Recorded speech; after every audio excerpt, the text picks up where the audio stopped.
Hi Vince, it's Nicole Millette, and today I'm going to be sharing my presentation with you about Huddie Ledbetter.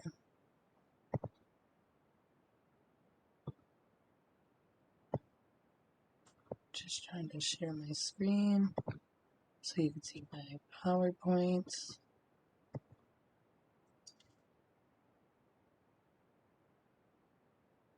Hopefully you can see that.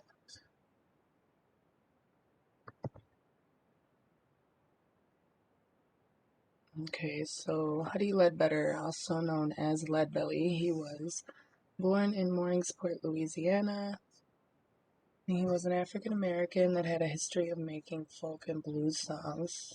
Leadbelly's music rooted from working on prison farms, and he faced racial discrimination from many, including his own race.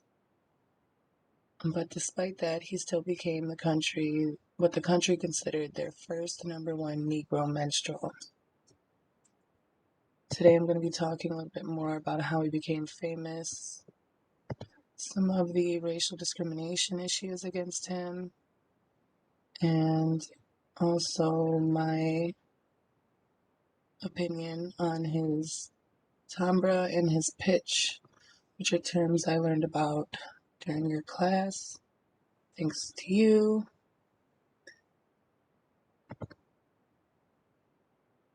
So I included a picture here on the left of Huddie Ledbetter playing his 12-string guitar, which he was known for playing. He was also known for being an African American prisoner, but he later became famous for his glorious blues music. He was convicted twice for murder, and prisoners during the 20th century were considered equal to slaves. This picture here on the right is showing prisoners on the prison farms, and I found this picture online.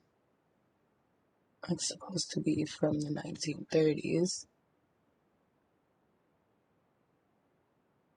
So back then, the prisoners worked from what people called can to can't, and that was a term used to explain how the prisoners were to start working when they could see outside, and they weren't to stop working until they couldn't see anymore.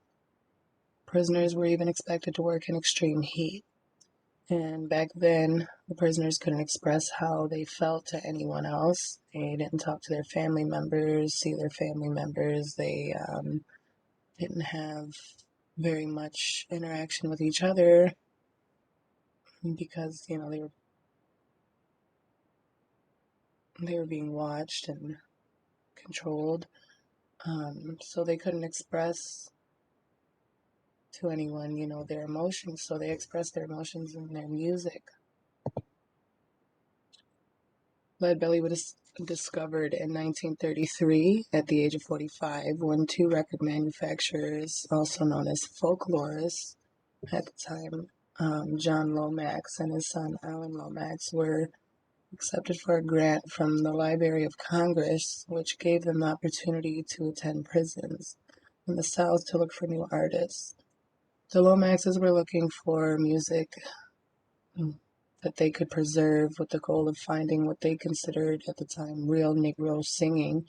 And the Lomaxes had the idea to target prisons because African American prisoners, they thought, had the least contact with white people. So I guess they thought they had the most black, being that they didn't have any contact with the whites. They were pure, I guess. I included a picture here on the bottom left of John Lomax and his son Alan Lomax, which were Leadbelly's producers. And moving on, Leadbelly faced racial discrimination as an African American artist. People of his own race, like I had mentioned, they didn't listen to his music. They thought he didn't represent their race in a way they agreed with. Journalists also showed discrimination towards Leadbelly. such as in their headlines, like Life magazine, which published this news article here on the right, which I don't feel comfortable reading, but you can see it there. This article indicated if one could keep the public entertained, then they could get away with almost any crime. There were also other headlines which read Murderous Minstrel, as well as Sweet Singer of the Swamplands, here to do a few tunes between homicides. I want to include this picture here on the right I found from the class content from the blues video called Blues America.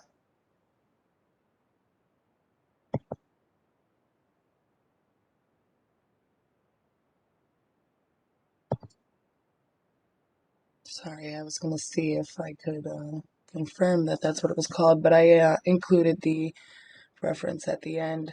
And moving on, like I mentioned, his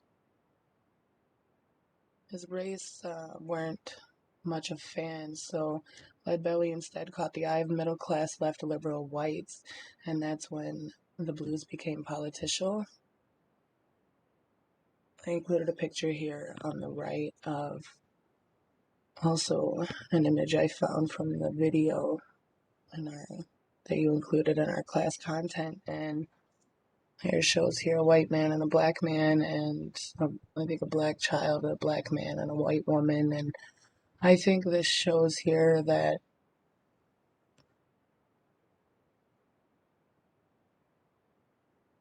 maybe his music brought people together, the blacks and the whites. I'm not exactly sure, but I did include that image for that reason. I also included here some clips of Leadbelly's music in the Pines and Pick a Bale of Cotton. It's, Leadbelly's timbre, I found it to be distinct and loud and big. He used high and low pitches while singing, and his music has a very distinct sound that I don't think could be resembled. You could hear his feelings in his voice, such as in his songs, which I included here in the Pines, as well as Goodnight Irene. Pick a Bale of Cotton, also it starts off slow, but Leadbelly picks up the pace and sings as fast as he can towards the end, and his timbre gets louder, regardless, I would say, regardless of his criminal record and the racial discrimination, he still made it to be number one on the charts at his time and made great heartfelt music. And I was very interested in this part of the class content. I learned about the blues. I just loved the sound of his music and his different tones. I couldn't find a song I had heard in the video, but he was resembling the sound of a train, and he just sounded just like it. I thought it was pretty interesting. Well, I guess that's it. And I included at the end here just the video of Blues America where I found this information. And I hope you enjoy. Thank you. Have a good day.